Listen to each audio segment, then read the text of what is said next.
welcome to Open House Party in OHP Uncut. My name is Kannon. I will be your host. I usually am your host. So of course I'm going to be. Are you ready for one of my favorite artists of one of my favorite songs out right now, who is, his name is Rich Brian. The song is Edamame, teaming up with his boy, Baby No Money. This song is legit my favorite song out right now. It really is. It's only like 2 minutes long. I wish it was longer, but it's not. But that's what they make the repeat loop function for. But let me tell you something. This track goes. This track goes. It goes hard in the paint. The video is hysterical. It has a deep meaning. That part is a lie. It has no deep meaning. It is all about fun. Rich Brian and Baby No Money wearing what do they call that? Armor, night outfits during the video. And it's just silliness. And you know what I'm a fan of? You guessed it, silliness. This song is so catchy. I just want to go out and dance to it, but that's not gonna happen. And you're welcome for that. Go ahead and like the video, please, and subscribe to the channel. If you subscribe, that means you'll be entered to win a virtual meet and greet with your favorite artists. We've got more of those coming down the pipe in 2022 as we wrap up 2021. Happy holidays, and thank you for watching. Here comes Rich Brian on OHP Uncut. The OHP Uncut Podcast with Kannon. What up, man? What up, dude? Thanks for having me. Thanks for taking the time, bro. Really appreciate you. Thank you. Nice. What were you doing before we interrupted you? What was a typical day in your life like? What were you doing before we jumped on? I was just with my parents. My parents are in town right now, so I was just with them in the kitchen cooking some stuff. Yeah, you guys do like a big Thanksgiving? No, we didn't do a big Thanksgiving. I spent it with my girlfriend's like family friends, and my parents were just chilling at home. But they just cook for me a lot. Especially like, this is the first time in America, so it's like, they want to just take this opportunity to just be here and just cook for me.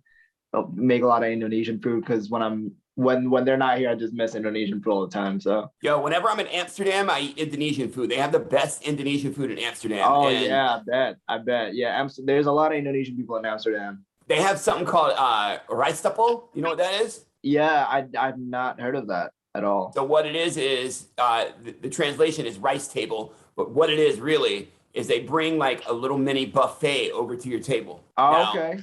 You know what you're doing in Amsterdam and why you might be hungrier than normal, and that hits exactly like you need it to, because it's like, because it's like 30 different little foods that are all like unique and amazing, and you just sit there and get super extra stuffed. That sounds amazing in Amsterdam. That's crazy. That sounds about right though. Indonesia likes to bring out like buffets of food on the table. That's definitely. Did you say this is their first time in the United States? Yeah. What do they think? They love it. They feel home here already, and they've been here for like a month now. I think we're gonna spend Christmas together, and yeah, it's gonna be cool. But they love everything. They love walking. They walk so much, and every time I'm just, I have like my own thing going on, so I'm always like worried about what they're gonna do, because they're very new to this country. They don't speak English much, so I'm always like, hey, where do you want to go? Like, do you want me to go with you? Like, do you want me to get you an Uber or whatever? They're always just like, nah, we're good. We're just gonna walk. So where do you live, LA? I do. I live in LA, yeah. There's some good parts to walk in LA. There's some other parts you probably don't want mom and dad strolling down in the middle of the night. Exactly. So this is all like, why are they just now coming here? I mean, you've been here since what, like 2017 when you moved to LA, right? Yeah, 2017.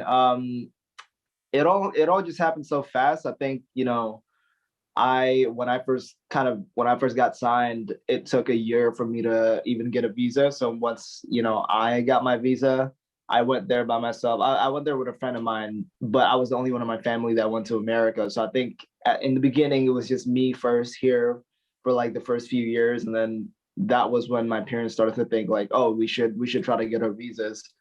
And they wanted to get their visas like around the time Coachella was supposed to happen last time. Yeah. And that's when they got it, because they basically just told them like, hey, I'm just going to watch my son perform at Coachella.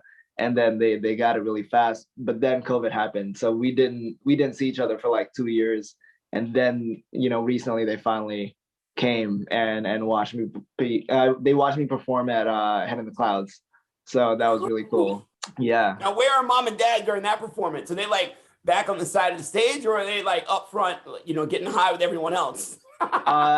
They were in the side of the stage, but for everyone, like for the other performances, they were just like in the VIP section or even in the GA section. They were just getting lit. What kind of things have they said to you about the things that they see at shows like that and your performances? They were very proud. So that was really cool. It was very cold, and I remember they were like going out to the crowd and like getting drinks and stuff to like warm themselves up, because it's funny because they never drink, but they told me they feel very young when they're out there in the crowd. So yo, that's the best. That's the best. Yeah. Do you ever see other people, like, do you ever look down in the audience and you see people and you're like, what are they doing here? I would not expect them to be here, but yo, they're rocking out, they're having a good time. Yeah, absolutely. I've seen that a lot, especially this one time in Chicago. I was at House of Blues, I think it was, at this venue, and I feel like I'm not sure if it was like just they were my actual fans or they were like the fans' parents, but they were like in the bar area, and whenever I'm performing, they were actually like getting lit to it. They were like turning it up and like dancing to my songs, and they were like very old, and that was really, really cool to see. Did they ever like your parents ever listen to like the words of your songs and discover things about you that they probably didn't know unless they listened to your music? And do they come to you and ask you about things like that? I've definitely had those moments when I was first starting out. Nowadays, they don't really like talk to me much about the lyrics anymore, but I think they definitely do like, like they see what I say, and then they do like kind of research and like try to translate like, what am I saying here and there. Because I feel like it's kind of like reading my diary a little bit. It's like a public diary that I have, and yeah, I'm sure they still read it. But I remember back then, I used to say wild stuff in my songs, and I feel like I've calmed down a little bit. But I think back then, like my mom has asked me certain things, and I'm like, oh, I just said it as a joke. So yeah, I'm just kidding. I don't mean that at all. So yeah. Like a song like New Tooth, like they can listen to that and they may, I don't know, feel concerned for you in a certain way sometimes with lyrics like that. I think at this point they know that, it's just music. So they're just very supportive most of the time.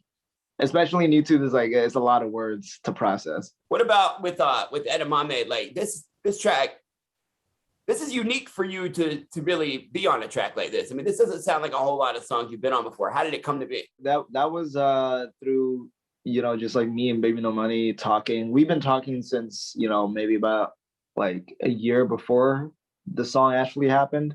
But, we've been trying to make songs, but, we never really met up. So there hasn't been like a good time or, a good song to work off of. But, we all just happened to be in LA, and then a friend of mine, a mutual friend of ours, his name is Diamond Pistols, who he like produced the beat. He sent me this song that already had Baby No Money's part on it, and he was like, do you want to get on this? And I was like, I heard it, and I was like instantly like, absolutely, I want to get on this. This is great. So the next day I went to the studio, did my parts, and then after that just like went to the studio and just like, recorded it. And then the next day I met up with Baby No Money and Diamond Pistol was the producer. And that was my first time meeting him. And we kind of like arranged the whole song and then did the final arrangement there. And he like recorded some extra parts. So that was, it came very organically. And then I think a week or two later, we did the video. So that was really cool. The first time I heard it, someone said it to me and they're like, you got to hear this. And I'm like, this has to be played on this radio show. Sorry for all the F-bombs and S-bombs. Oh no, you're good. I'm just extra cautious mode because that's usually radio shows are very profanity sensitive. Yeah. And you're like, then this guy comes on. I have someone in charge specifically to take care of that. Don't worry about it. Amazing. Sounds good. And today they're quite busy. But when I get excited, that's how I get, man. And like when I first heard this song, I loved it immediately. I wish it was longer. That's the thing, man. That's 2 minutes. Yeah. I'm like, I got to put that on repeat every time, man. Yeah, that's usually how songs are these days. Like songs that go big, they're like 1 minute, 30 seconds. Yeah, a minute and a half, 2 minutes, and that's it. Why do you think that is? Either to get more streams or because people just have low attention spans and they want to kind of like cater to that. That's what I thought, low attention span. But when you hear a song like that, I just want to hear it over and over again. So have you had a chance to perform it in front of anyone? I did. I performed it at Head in the Clouds, and that was really cool. Baby No Money was supposed to come out, but he had COVID, so he couldn't, unfortunately. But there was I hired like dancers that were dressed as Edamame. Like they were like in green, like amazing, pea costumes, and it was really fun. People love the dancers. Is there a deep meaning behind it, or am I just missing it? I think the whole Edamame idea that came from Baby No Money, and I think when like seeing his process of making music, he really doesn't give a shit. Like he just kind of does whatever comes to his mind, and I think that's really cool to me, just because I'm very like meticulous and like I overthink sometimes when I make music. Sometimes it's a good thing, sometimes it's a bad thing. I just try to like do some deep every time I make something, or like find some deeper meaning. Sometimes I do for fun too, like Edamame, but he seems to just like have fun with it all the time, and I think that's what this song is about. I think that comes through in the video too, man. It just seems like you all just having fun. Absolutely. Well, how did that happen? Like, what was it like? Well, we'll put on some night outfits and we'll. Absolutely. That all happened. That all came to fruition through a text conversation between me and him. We were just talking about, because he's from Canada and he was in LA at the time.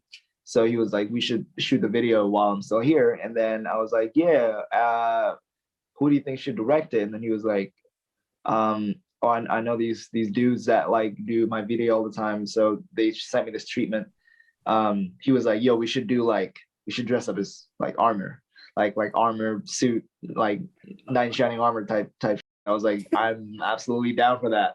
And so he sent me the treatment, and then I saw the name, and the director's name is the Reggies, and I was like, I know these guys. I was like, how did you know these guys? So it's also like a mutual friend. So the whole process of the song just felt very like the homies making stuff. So it was really fun. God, I love that really is the story behind it, because that's how it comes off and how it feels. So it's good to know that's legit what it is. Yeah. There's something beautiful about that. What are your plans for the holidays then? You just going to chill with the parents in LA or what? Yeah, just going to chill with the parents. I'm going to take them places, go to Universal one of these days. And what else? I'm going to New York pretty soon. And for like 4 or 5 days, I have a show with Baby No Money. Actually, I'm just kind of showing up as I think I'm a surprise guest. I'm not sure, but yeah. So I'm just doing that, coming back, making stuff, and shooting music videos, whatnot. Yeah. You know what you're doing New Year's Eve? I have no idea, but my parents will be here this time. Go for a walk and then go inside and watch the ball drop on TV like good boys and girls. I know. Thank you for your time, man. Much appreciated. Obviously, thank you. We'll play Edamame, and I love New Tooth as well, man. Congratulations. Thank you so much, man. On all your success. I know you've worked very hard, so I'm proud of you. Thank you so much. I really appreciate the support. The OHP Uncut Podcast with Kannon.